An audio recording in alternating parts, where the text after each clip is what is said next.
estar presente, y mi persona, Fiorella Tejerina.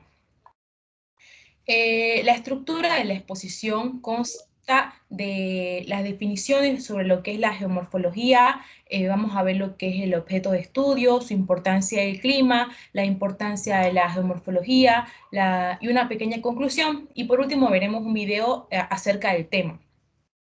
Pero para poder comprender de una mejor manera lo que es la geomorfología climática, se deben definir los conceptos. Para empezar, ¿qué es la geomorfología? Es la rama tanto de la geología como de la geografía que estudia las formas de la superficie terrestre para poder comprender su origen, sus transformaciones y sus comportamientos actuales. Según la Real Academia Española, RAE, define la geomorfología como el estudio de las características propias de la corteza terrestre. ¿Qué es el clima? Entendemos por clima aquel fenómeno natural que se da a un nivel atmosférico y que se caracteriza por un conjunto de elementos tales que influyen a un determinado territorio.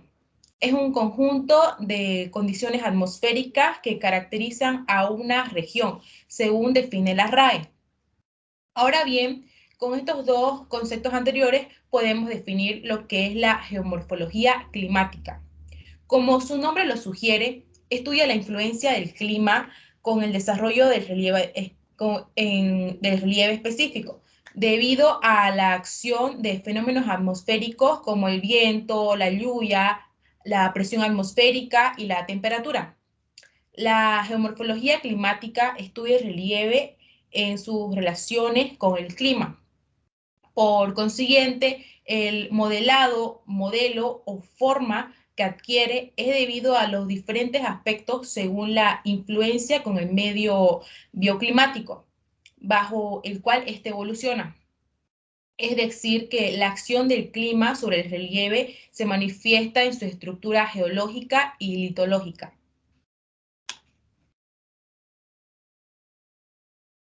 Siguiendo, va a continuar mi compañera hablando sobre el objeto del estudio. Buenas tardes, compañero. Buenas tardes, ingeniera. Bueno, Inge, no voy a poder prender mi cámara por lo que estoy compartiendo pantalla y quizás se lentea. Bueno, procederé entonces con el objeto de estudio del tema, que se va a dividir en la geomorfología climática y el sistema morfoclimático. El objeto de estudio de la geomorfología. La geomorfología se centra en las diversas formas de relieve que presenta la corteza terrestre y los factores que contribuyen a definirla, como son los elementos climatológicos, hidrográficos, geológicos, antrópicos, etcétera, entre otros, ¿no? Aquí podemos ver en la imagen las formas de relieve de las cortezas que están conocidas, ¿no? La montaña, cordillera, sierra, meseta, valle, depresión, colinas y llanura. Geomorfología climática. Según la petrografía de las rocas y el clima, ellas tienen distintos comportamientos. El clima puede actuar directamente sobre la superficie terrestre o bien indirectamente, cuando se interpone una cubierta vegetal entre la litósfera y la atmósfera. Así, la eficacia del clima depende de la cubierta vegetal y de los suelos. De acuerdo a esto, se reconocen sistemas morfogenéticos, en que se denominan procesos geomorfológicos, con acciones mecánicas, y sistemas morfogenéticos, en que denominan los procesos físico-químicos y bioquímicos. La presión atmosférica y la temperatura interactúan con el clima y son responsables de los vientos, las escorrentías y del continuo modelado del ciclo geográfico. La diversidad de climas representa distintas velocidades en la evolución del ciclo, como es en el caso de los climas áridos con ritmo evolutivo más lento y de los climas muy húmedos con ritmos evolutivos más altos. Como también el clima representa el tipo de modelado predominante, el glacial, eólico, fluvial, etc. Aquí hay una representación de la órbita de la Tierra y cómo se divide según su sector terrestre, ¿no? de las zonas, por zona polar, templada y intertropical. En la zona intertropical, la central, pues el clima es desértico, cálido o tropical, con temperaturas más altas. Las zonas que están a los costados, pero no al final, las zonas templadas, como el nombre indica, son climas continentales, oceánicos, con temperaturas templadas, ¿no? Y por último, las que están a cada a cada lado de la órbita terrestre. Las zonas polares son las temperaturas más frías. Gracias, ingeniera. Va a proceder mi compañera. Está bien.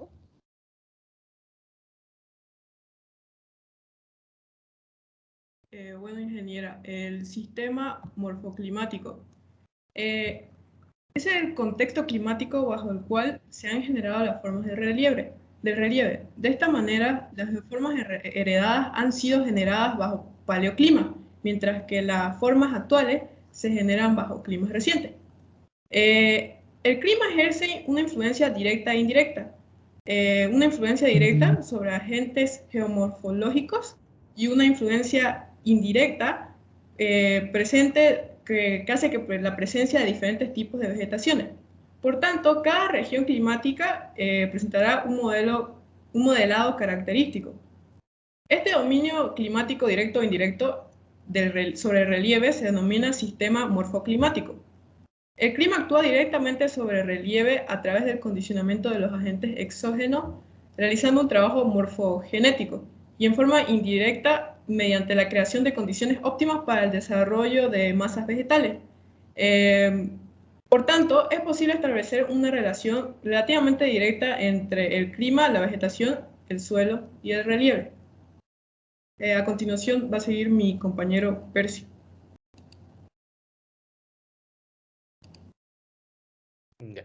De esta forma, existen tres diferentes relieves, que son el relieve zonal, relieve intrazonal y el relieve azonal.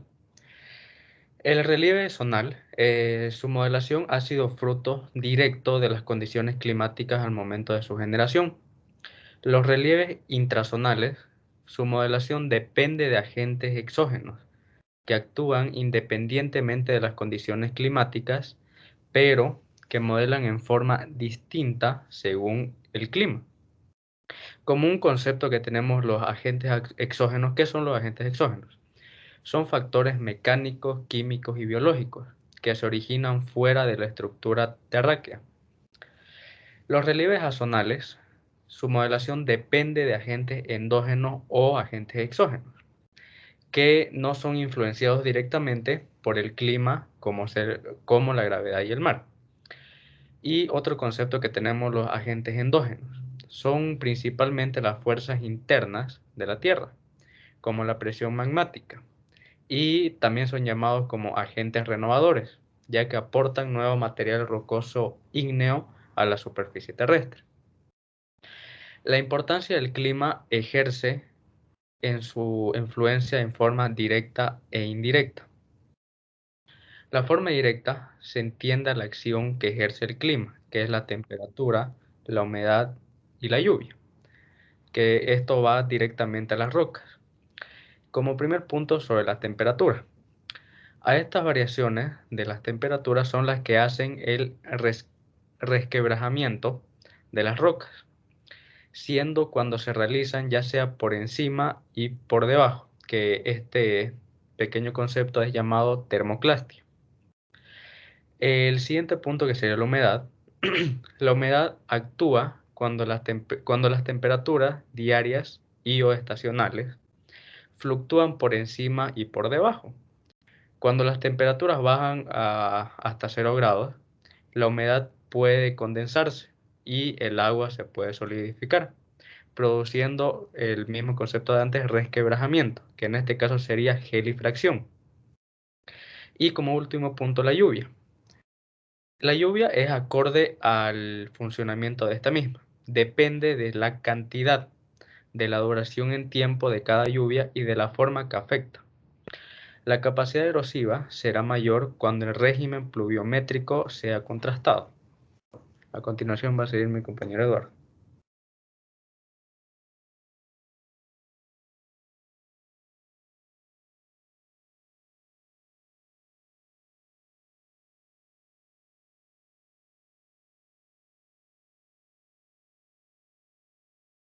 Sin micrófono, Eduardo.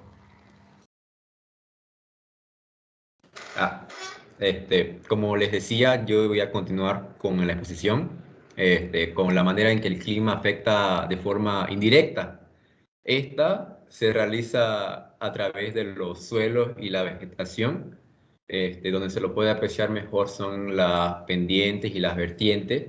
Y el clima se podría decir que esta manera lo hace mediante la creación de condiciones óptimas o negativas para el desarrollo de estas masas vegetales. Por ejemplo, si no sé, una hectárea comienza a haber, digamos, una temporada de sequía, entonces comenzará a tener un aspecto árido. ¿Está bien? Y bueno, entonces con lo que sucede con la importancia de la geomorfología, con todo lo que hemos hablado, lo que queremos decir es que la geomorfología en sí permite responder por qué el relieve es como es, en nuestro caso en función al clima. ¿Por qué hay montañas donde están? ¿Por qué la corteza terrestre actúa o posee lo que tiene? Todo esto trata de información fundamental que comprendiendo todo esto cómo forma o cómo son los procesos que tiene nuestra Tierra. Podemos comprender su historia, sus orígenes y además comprender el impacto que nosotros tenemos sobre ella. Finalmente, nuestra conclusión como grupo, la morfología climatológica es fundamental para la formación de relieves y paisajes. Además, se ha demostrado que existe la influencia de esta de forma directa y de forma indirecta. La influencia directa se entiende por el clima, por la temperatura, por la humedad, por las lluvias principalmente, en lo que son la roca, por ejemplo, y de forma indirecta se realiza a través de los suelos y la vegetación. Finalmente, nuestro grupo tiene un video en función a lo que es nuestro tema. Está bien, pueden pasarlo.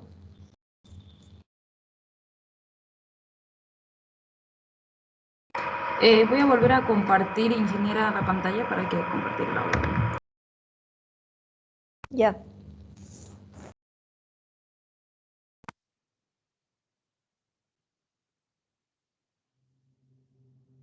Me avisan si se escucha, por favor. La geomorfología es una rama científica de la que se ocupan tanto los geólogos como los geógrafos. Su finalidad es el estudio de las formas de la superficie terrestre, tratando de describirlas, analizarlas cuantitativamente, explicar su origen y su evolución temporal. Las geoformas que podemos observar en los distintos puntos de la corteza terrestre son debidas a un equilibrio dinámico entre los procesos Diana, endógenos ¿puedes poner y pausa, que por afectan favor? al planeta. No sé si a mí nomás me pasaba, pero la primera parte no ha avanzado. No sé si a todos les pasa lo mismo o es mi internet.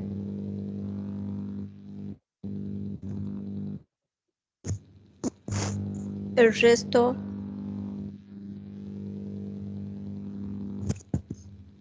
Que yo sí pude ver el video bien. ok, entonces es mi internet. Seguí nomás, Diana. Está bien.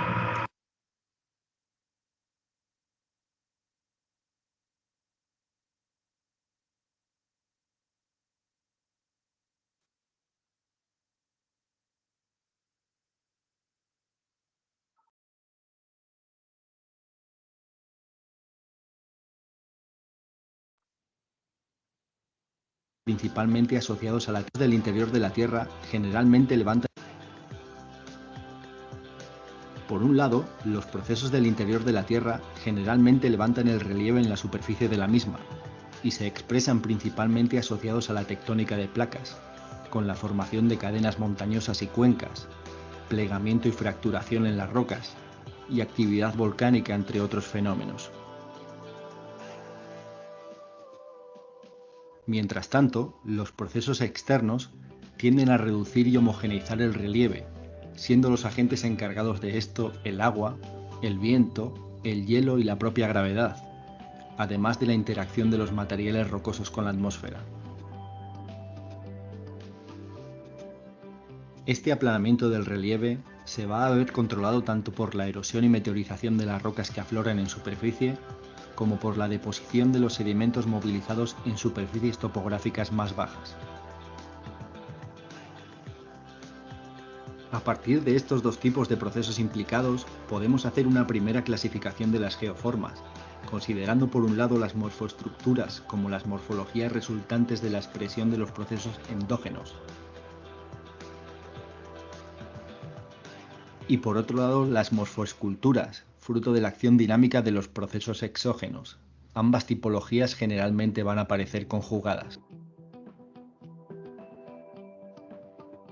En la imagen podemos ver el efecto de la rotura en superficie de uno de los planos de la falla de San Andrés. El resultado en superficie de esta falla correspondería a una morfoestructura, al tener su origen en un proceso endógeno. A su vez, podemos ver asociadas a esta otras geoformas causadas por la arrollada superficial del agua, que deja regueros y cárcavas perpendiculares a la línea de falla. Estas últimas corresponden a morfoesculturas, puesto que están causadas por procesos exógenos. En cuanto a estas geoformas, debemos de tener en cuenta que la variedad de escalas que pueden presentar es amplísima. Desde cadenas montañosas, grandes cuencas e incluso las propias masas continentales en toda su extensión, hasta las estrías dejadas en la roca por el paso de un glaciar, o los ripples de corriente en la arena, pasando por geoformas intermedias como terrazas, campos de dunas, colinas, etc. Otro factor crucial a considerar cuando analizamos las formas de la superficie de la corteza es el tiempo. La mayoría de las geoformas continentales que podemos observar en la actualidad son de edades relativamente recientes si consideramos la escala de tiempo geológico. Estas corresponden generalmente a la era cenozoica y principalmente al periodo cuaternario. Tomemos como ejemplo un edificio volcánico que presenta un relieve superficial característico. Este no va a perdurar excesivamente en el tiempo debido a su gran exposición a los procesos erosivos y meteóricos. En ocasiones podemos encontrar las partes internas del mismo, como ocurre en el pitón volcánico conocido como la Torre del Diablo, fruto de la erupción que tuvo lugar hace 40 millones de años. Si bien es una edad considerable para un relieve, recordemos que la Tierra tiene más de 4.500 millones de años. Existen ciertas salvedades en las que podemos encontrar relieves en la corteza continental mucho más antiguos, concretamente cuando consideramos las geoformas de mayor escala. Por ejemplo, en aquellas regiones donde perduran grandes cadenas orogénicas antiguas, como la cadena montañosa de los Apalaches, originada durante la formación del Pangea, con las orogenias Varisca y Alegenia, las cuales concluyeron durante el Pérmico. En cualquier caso, las formas que podemos observar en la superficie terrestre van a estar condicionadas por varios factores que afectan a esta en su conjunto, pudiendo tener cada uno mayor o menor dominio según las circunstancias. Uno de estos factores son las características estructurales que exhiben las rocas, las cuales son fruto de los procesos de deformación asociados a su vez a los eventos endógenos. La presencia e igualmente la ausencia de plegamientos y de fracturas en las rocas van a condicionar la geomorfología a escala regional. De forma simplificada, podemos distinguir tres localizaciones geotectónicas en la corteza continental que van a marcar las pautas estructurales para la geomorfología de una región. En primer lugar, los escudos cratónicos, que son zonas de corteza continental engrosada que han permanecido tectónicamente estables durante cientos de millones de años y donde afloran rocas precámbricas, que en su momento sí sufrieron procesos de deformación. En segundo lugar, las plataformas cratónicas, asociadas a las anteriores e igualmente de gran estabilidad tectónica, con la diferencia de que durante largos periodos de tiempo han actuado como grandes cuencas donde los sedimentos se han ido acumulando sobre los materiales precámbricos, y que, gracias a la mencionada estabilidad tectónica, los estratos que conforman estas formaciones rocosas apenas muestran deformación. Por último, los cinturones orogénicos, ya estén activos o inactivos, asociados a esfuerzos en límites de placa convergentes, donde se generó una deformación intensa y la formación de cadenas montañosas y cuencas asociadas a estas. Otro de los factores que van a afectar al relieve es el tipo de litologías que afloran en la superficie. No todas las rocas se comportan de la misma manera, ni ante los procesos de deformación, ni respecto a los agentes exógenos, por lo que pueden generar relieves característicos. Un claro ejemplo son las rocas carbonatadas, que, a diferencia de otras litologías, son susceptibles de sufrir procesos de disolución por efecto de aguas ligeramente ácidas sobre ellas, dando lugar a multitud de morfologías características que generan un relieve que se conoce como kárstico. O bien las rocas graníticas, en las cuales los procesos de diaclasado y meteorización propios igualmente dan lugar a geoformas típicas de esta litología. Un concepto importante a la hora de evaluar el efecto de la existencia de distintos tipos de roca en las morfologías superficiales es el de erosión diferencial. Diana, ¿falta mucho para el videito? Se van a comportar de igual manera ante un mismo proceso. Creo que un poquito más, ingeniero. Mejor, ¿Quiere que lo termine nomás? Mejor pásame el link y yo lo voy a poner en la página. Ya, ingeniera. Perfecto. ¿Con eso acaban la exposición o les falta algo más? Nada más, ingeniera, eso sería todo. Muchas gracias. Perfecto. No sé si hay algún compañero que tiene alguna duda, algún comentario que quiera hacer, alguna pregunta.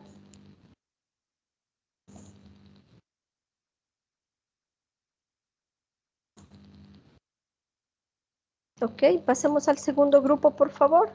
Sería el grupo de Gutiérrez López, Vázquez Saucedo, Ariel Zárate, Palaguerra, Titichoca y Alvarado.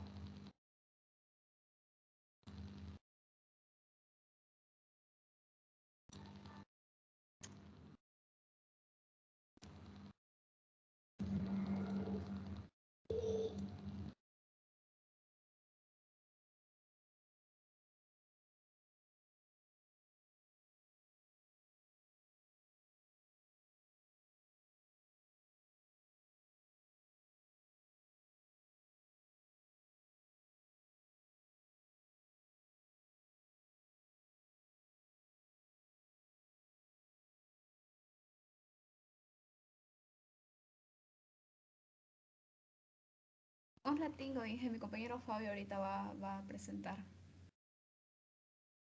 Está bien, María René.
María René.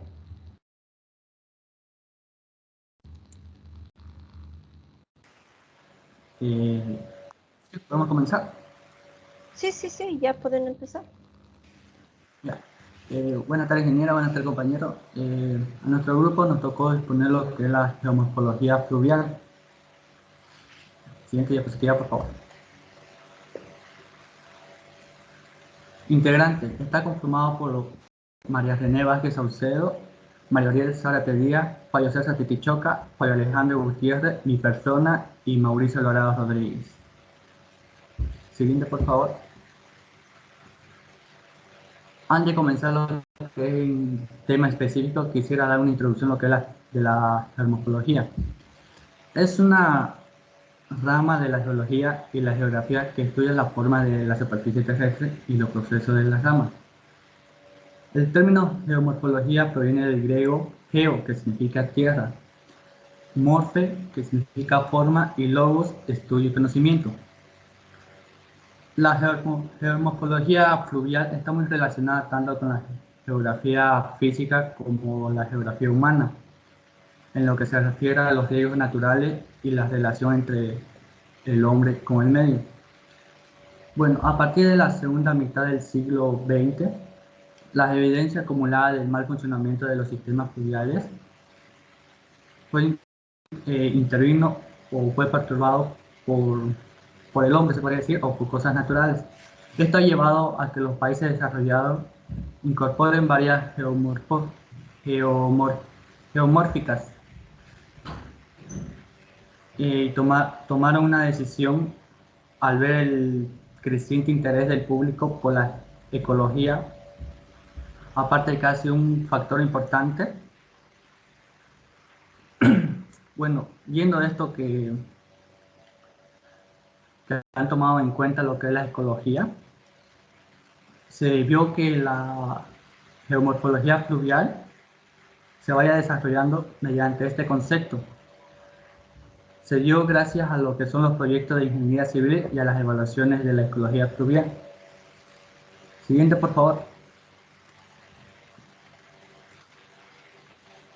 Luego tenemos lo que son los objetivos.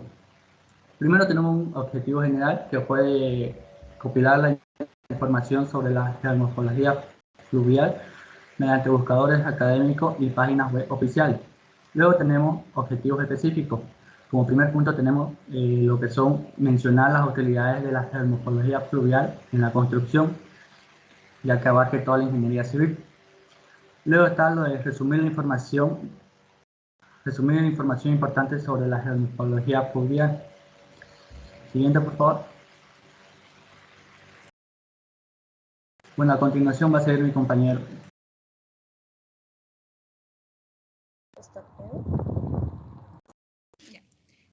Buenas tardes, ingeniera, buenas tardes, compañeros. Para seguir vamos a hablar sobre qué es la geomorfología fluvial y qué estudia esta. Pues bien, la geomorfología fluvial es la rama de las especializaciones que tiene la geomorfología, que se encarga del estudio de los accidentes que tienen estas,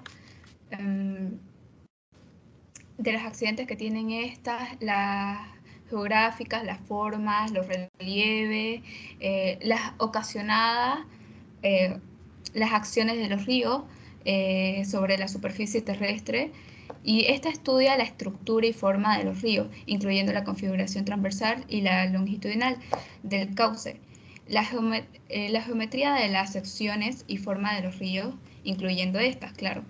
En sí, para tener una definición, vamos a decir que la geomorfología fluvial se ocupa del estudio de las geoformas que resultan de las acciones de los cursos que tiene el agua en la superficie terrestre, en la forma superficial.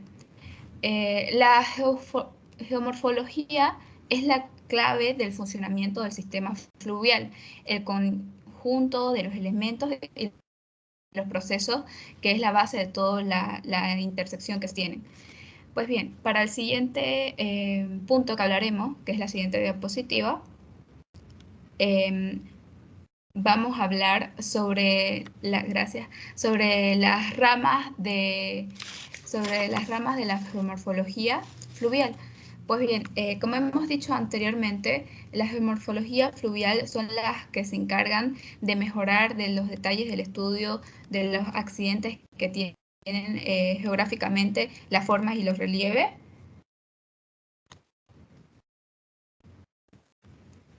Y vamos a comenzar hablando sobre la morfología fluvial, que está dividida en morfología. Una de las ramas es la morfología fluvial. Pues bien, la morfología fluvial, fluviomorfología, es el estudio de las formas que tienen los ríos cuando ha habido una de las formas de los ríos, es decir, de su apariencia que debe estar que es la que equivista o describe tal como se ven en vista en forma desde el aire. Sin embargo, no debe perderse de vista que la forma de los ríos no es la misma a lo largo de los tiempos, ya que esta va cambiando por los accidentes, no por los accidentes, sino por la forma que va teniendo la tierra. Los caudales que se presentan básicamente es el estiaje. Y bueno, ¿qué es el estiaje? Pues el estiaje es el nivel más bajo que llega a tener el caudal mínimo de un río u otra corriente que llegue a ser durante una época del año en específico, ya sea porque tiene más lluvia, menos, puede llegar a ser determinado. Bien, entonces como estábamos diciendo que los caudales que se presentan básicamente en el estiaje o en la época de avenidas son fundamentales para definir la formación del río. Las formas fundamentales que consiste la morfología fluvial están divididas y vamos a hablar sobre tres, que son los ríos rectos, los ríos entrelazados y los ríos a meandros. Y mi compañero va a seguir explicando el tema.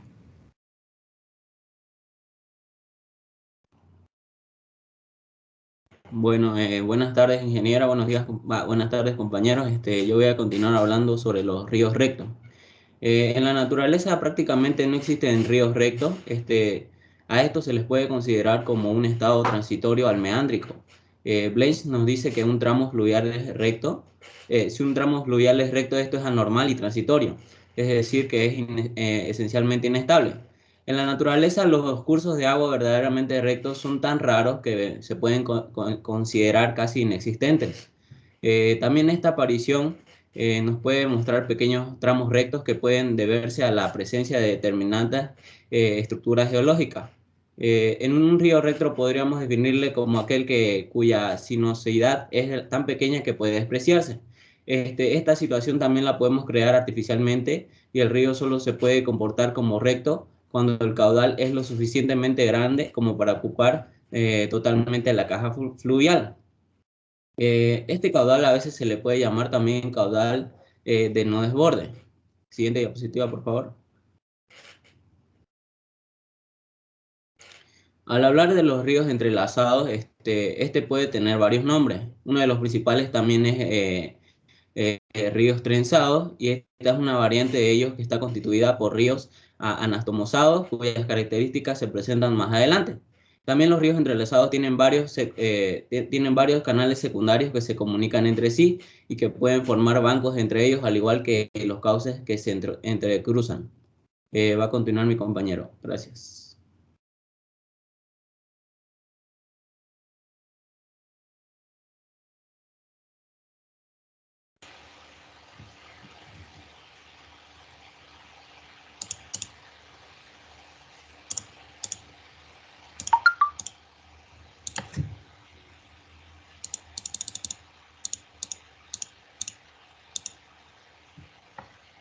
Ya, buenas tardes. A mí me tocó hablar la parte de los ríos a meandros o meandrodiformes. Bueno, la tendencia a formar meandros es característica de los ríos aluviales. Es por eso que se dice que son serpenteantes, como se ve en la imagen de esa forma. Es decir, que tienen una tendencia natural a no seguir un curso rectilíneo, a lo que constituye una expresión de su inestabilidad. Los ríos que forman meandros tienen generalmente las siguientes características. Tienen márgenes o orillas erosionables, una sección transversal variable y una pendiente baja. Los meandros no son estables, sino todo lo contrario.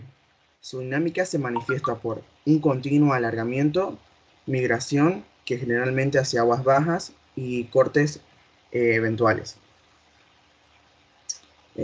Bueno, y mi compañero continuará con la siguiente parte de la exposición.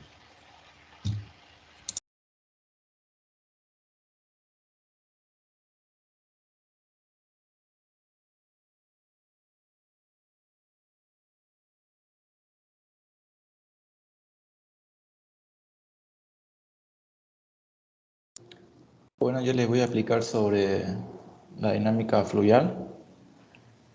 Es el proceso por el que la acción de los ríos modifican de alguna manera el relieve terrestre y el propio trazado de los ríos. Es un concepto fundamental en el análisis de la hidrología y la hidrografía, en especial en el estudio de las aguas continentales. Es bueno recordar que la hidrografía es la rama de las ciencias de la Tierra que consiste en la descripción y estudio de los cuerpos del agua planetario, fundamentalmente los recursos hídricos. Entre ellos podemos nombrar los ríos, lagos o aguas subterráneas. Y la hidrología es una rama de la ciencia de la Tierra que estudia el agua en su circulación, en su distribución, propiedades físicas y químicas. Bueno, este concepto resulta fundamental e importante, ya que como futuros ingenieros civiles debemos tomar en cuenta estos conceptos en las construcciones de obras de infraestructura, tanto hidráulicas como en otros tipos como reservas, represas, puentes o canales. Cuenca de un río. La cuenca hidrográfica de un río es el área drenada por un río y sus afluentes. El agua de lluvia circula por la superficie terrestre debido a la gravedad.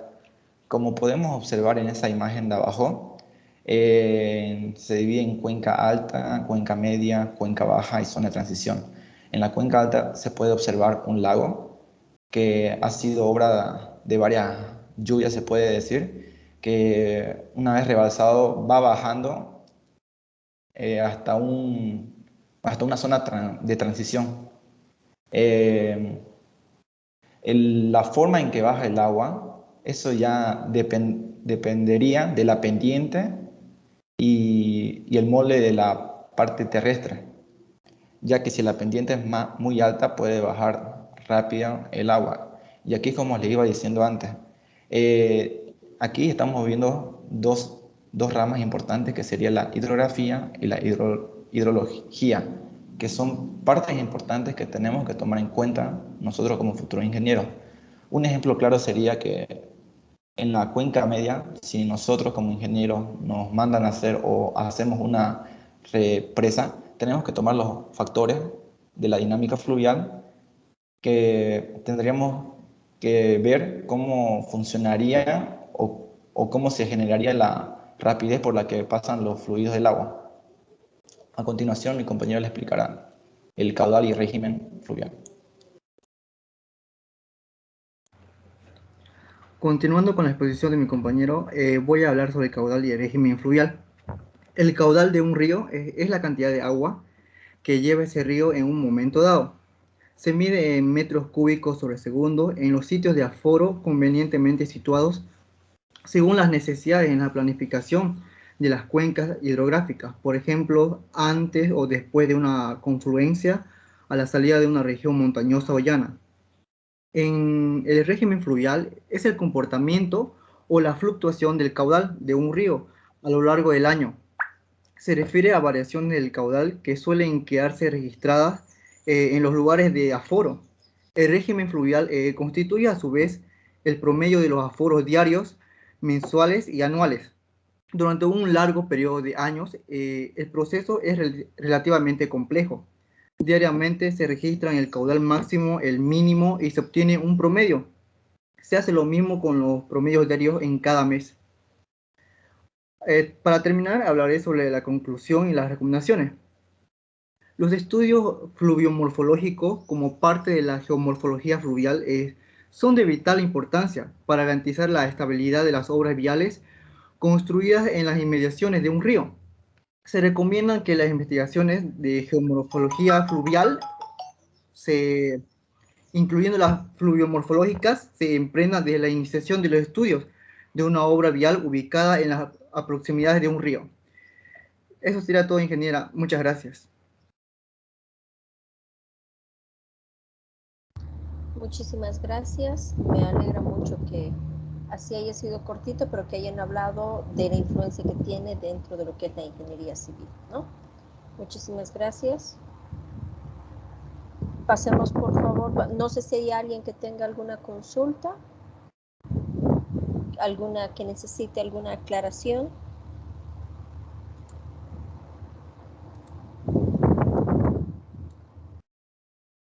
Si no hay, por favor, pasemos al grupo 3, que es Talavera, Taborga, Rosell, Cardona, Pérez y Salazar. Está bien, ingeniera. ¿Se me escucha? Se te escucha, Leonardo. Se te escucha. Está bien. Ahorita le presento la diapositiva. Está bien.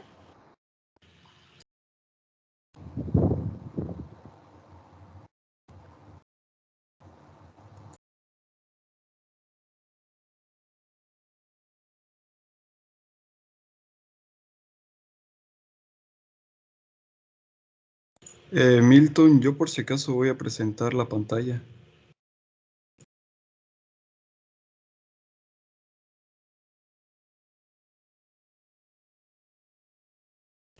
Milton, ese está desactualizado.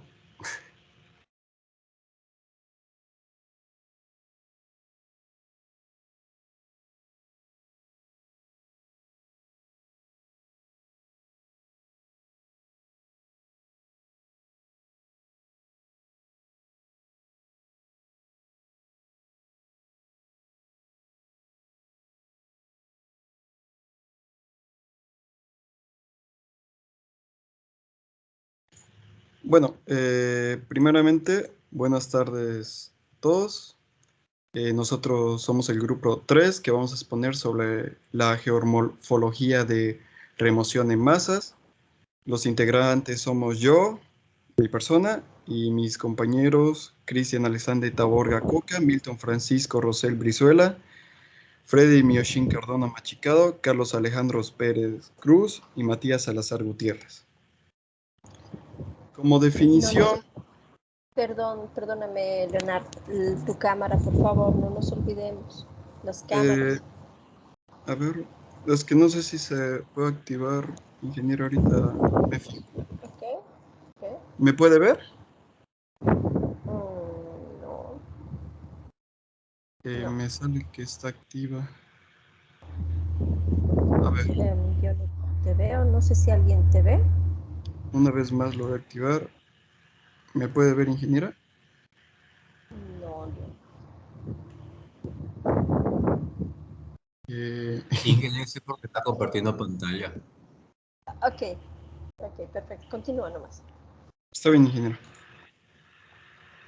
A ver, ¿dónde está? Aquí. Ya. Como definición, tenemos que es el desplazamiento de grandes volúmenes de materiales superficiales a favor de la pendiente por acción directa de la fuerza de la gravedad, hasta volver a encontrar un nuevo punto de reposo. Normalmente el terreno es su parte superficial. Presenta rocas fragmentadas por acción de la meteorización física, química o biológica, así como también puede presentar un estrato superficial de suelo grueso o delgado, con o sin vegetación. Entre los factores principales que influyen en el movimiento se puede mencionar el grado de pendiente, la naturaleza del terreno y el clima de la zona.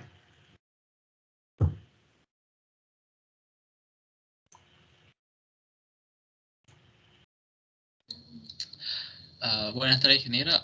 Yo voy a explicarle lo que serían la parte de los objetivos. Bueno, como objetivo general tendríamos describir o definir la geomorfología de la remoción en masas según sus características y clasificación para un mejor entendimiento del comportamiento de dicho fenómeno. Como objetivo específico tendríamos lo que sería definir los factores que condicionan y gatillan la ocurrencia de diversos fenómenos de remoción en masa conocidos, determinar los factores condicionantes de las remociones estudiadas, las probabilidades de fallo asociados y el alcance que tendrían bajo un escenario sísmico y climático dado, y finalmente realizar una caracterización geológica.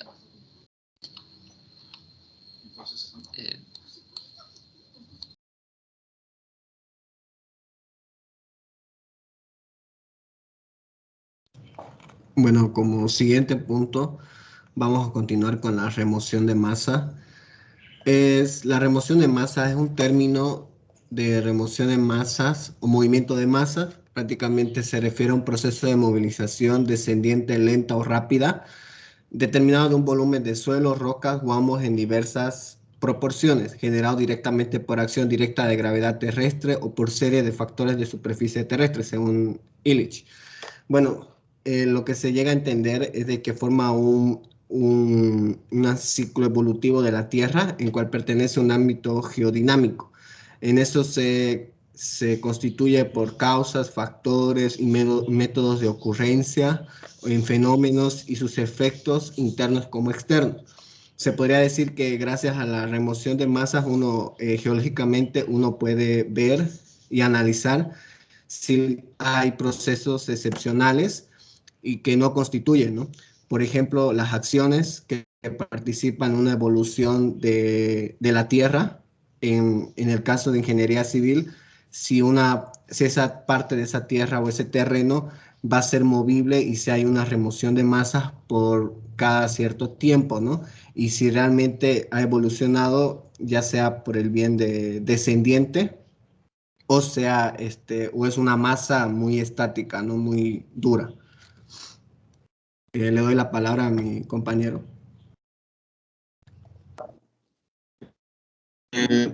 Buenas tardes, ingeniera. Soy Freddy Mechín. Voy a explicar sobre los agentes geodinámicos. Los análisis este estudia los análisis de cambios que registran la corteza terrestre. Por lo general, trata de los factores climáticos como el agua, el viento, e interactúa con las capas externas del planeta e internas también. Voy a hablar sobre unos cuantos agentes, unos dos si es posible, pero son estas externas, son agentes y va a ser del agua y la gravedad. Sobre la acción de la gravedad podemos hablar que es un deslizamiento de relieves como las pendientes. Estos deslizamientos pueden ser lentas, que le llaman flujo, y pueden ser por retracciones de partículas, que le llaman creep. Son derrumbadas por pequeñas piedras, ¿no? En masa. También sobre el agua, son agentes más importantes en la acción. Como nosotros conocemos del mar, se evapora, entra la condensación, entra una atmósfera donde empieza a llegar la precipitación, y esta puede ser tanto como subterránea como externa, ¿no? Y son factores que afectan mucho al terreno, como se puede decir. O sea, cualquiera de estas formas representan y se producen un cambio y participa como los agentes, la meteorolización, erosión, la remoción de los materiales, y así son consecuencias del sedimento de otros cuerpos. Voy a darle la palabra a mi compañero que hablará sobre los demás agentes.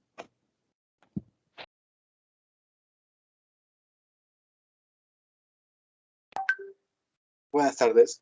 Yo voy a hablar sobre los demás agentes externos, que son el Sol, como interviniente en los procesos que ocurren en la Tierra, con su efecto en la temperatura, y los cambios de estado, resistencia de materiales con respecto a la delación, contracción y ruptura, además de influir en el comportamiento del clima.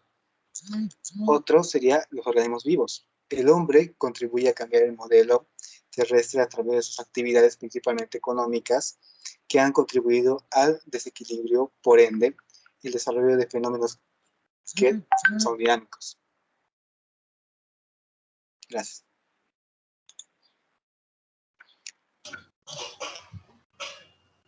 Muy buenos días, ingeniera y compañeros presentes. Yo expondré la parte de conclusión. Mi grupo llegó a la conclusión que es importante conocer el tipo de roca y la estructura geológica de las laderas, pues dependientemente de su origen y formación, ya que el fenómeno de la remoción en masas se produce porque la fuerza actuante, en este caso la sobrecarga, que es originada normalmente por el agua, ejerce una presión hacia abajo que rompe el equilibrio, y la gravedad proporcionada en energía adicional requerida para que se produzca el movimiento descendente. Siguiente, por favor. Concluiremos con la bibliografía. Ingeniera, antes de presentar la bibliografía, quisiera mostrar un video sobre nuestro tema. ¿Está bien? Perfecto.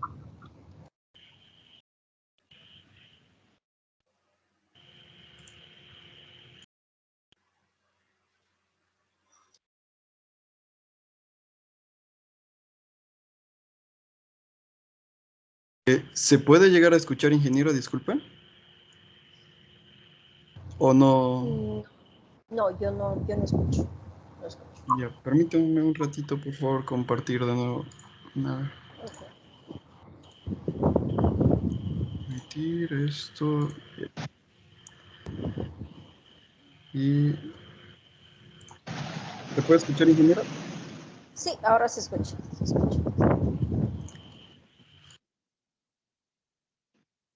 Hola, en esta sesión hablaremos de uno de los procesos que por sus características, algunos de ellos ocurren de forma violenta y rápida. En algunos casos sus efectos pueden llegar a ser devastadores e incluso pueden llegar a provocar la destrucción total o parcial de puentes, viviendas, entre otros. También pueden llegar a provocar la muerte de un número significativo de personas en un solo evento, y estamos hablando de los procesos de remoción en masa, que de aquí en adelante denominaremos PRM.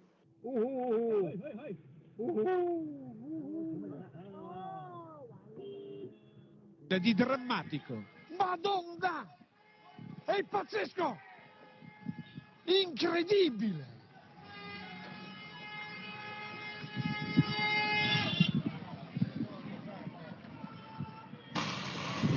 Oye.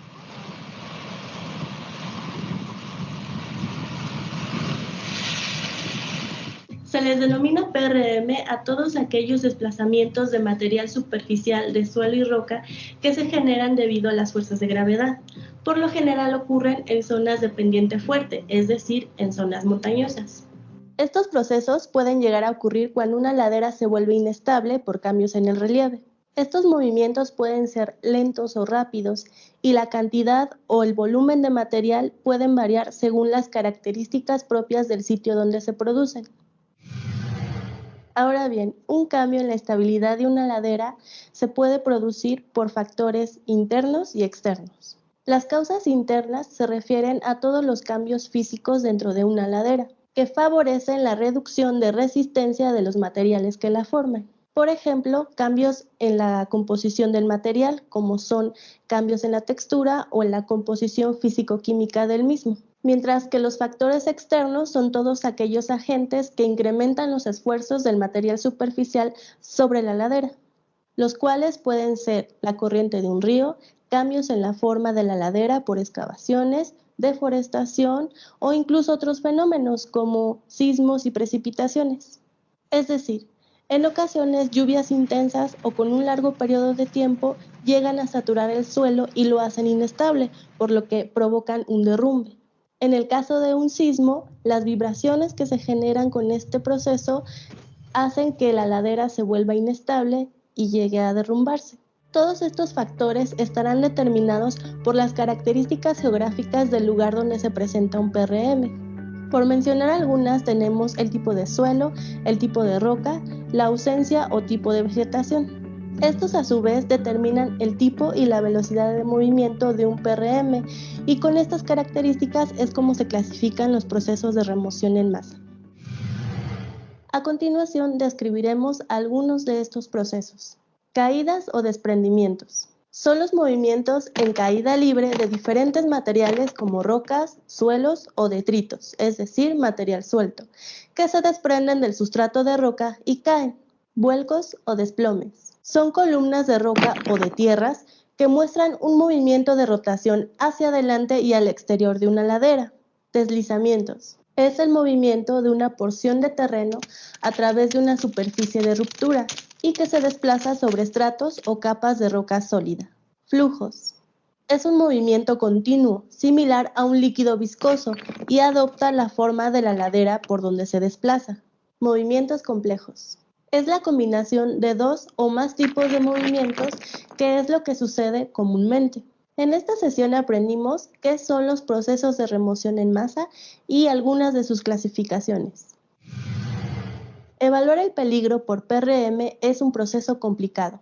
El Dr. Borja nos ayudará a comprenderlo mejor. Te invitamos a ver el siguiente video en donde aprenderás la medición del peligro por PRM, cómo prevenir los PRM y las características de los mapas del peligro por PRM.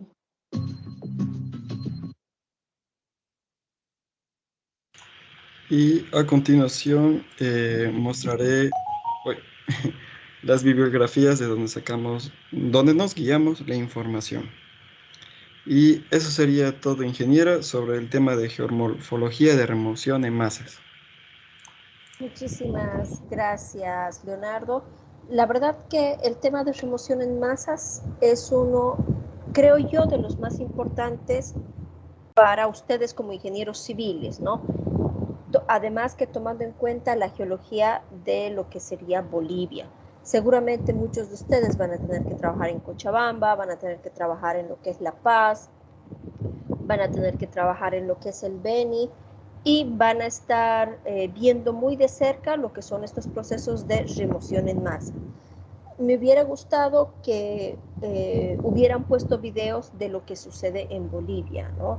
En Bolivia nosotros tenemos deslizamientos todo el tiempo en la ciudad de La Paz, tenemos deslizamientos todo el tiempo en el Sillar, tenemos deslizamientos todo el tiempo en lo que es el Locotal en Cochabamba. Entonces hubiera sido bueno que coloquen tal vez algunos videitos de eso, pero está bien, está muy bien. Muchísimas gracias, chicos. Realmente, bueno, ya no nos queda mucho tiempo, así que la clase va a ser hasta aquí nomás. Y el día de mañana vamos a terminar con los 3 grupos que faltan de ingeniería civil y vamos a continuar con los 2 grupos de ingeniería ambiental. No sé si alguien tiene alguna duda, algún comentario.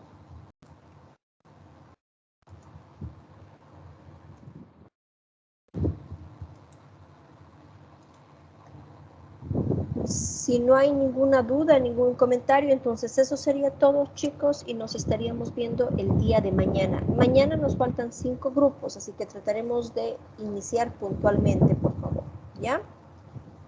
Eso sería todo. Diana, ¿te puedes quedar un momento, por favor?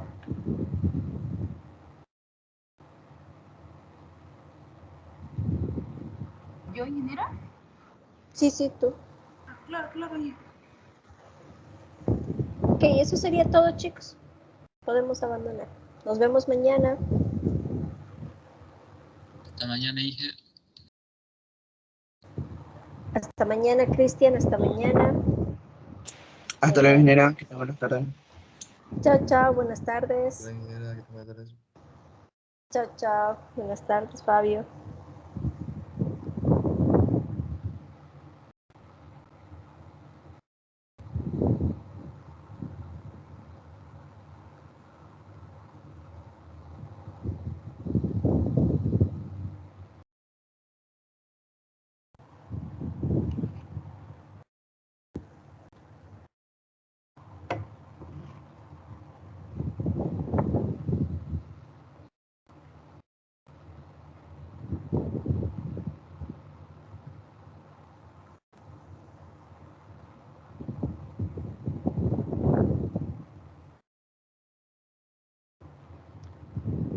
Naomi, Lorgio. Diana, ¿qué pasó con el subteniente? Inge está en el ascenso de su grado y creo que hoy va a viajar, tiene que ir a La Paz, va a ascender a teniente. Ok. Sí, en el trámite. Él y la subteniente Galarza, los dos. Ah, ok. Ninguno ha pedido permiso. Ah, me dijo, como soy la segunda encargada, Inge, y me dijo que le comente, va a disculparme, se me fue. Ok, de todas formas, el detalle es que tal vez hubiera sido bueno que lo digan al principio y así no exponían ustedes, Diana, ¿no? Porque obviamente una vez expuesto, de todas formas él no tiene nota, ¿no? Por más de que tenga permiso, que eso le sirve obviamente para su asistencia, pero nota como exposición no tiene, ¿no? Es que iba a entrar, Inge, pero ya cuando ya estábamos comenzando la exposición me llamó de urgencia y me dijo que no iba a poder nomás. Y ya hace ratito nos organizamos como pudimos. Y me comentó eso, que no iba a poder. Ya, está bien, Diana, eso nada más quería saber qué era lo que pasaba.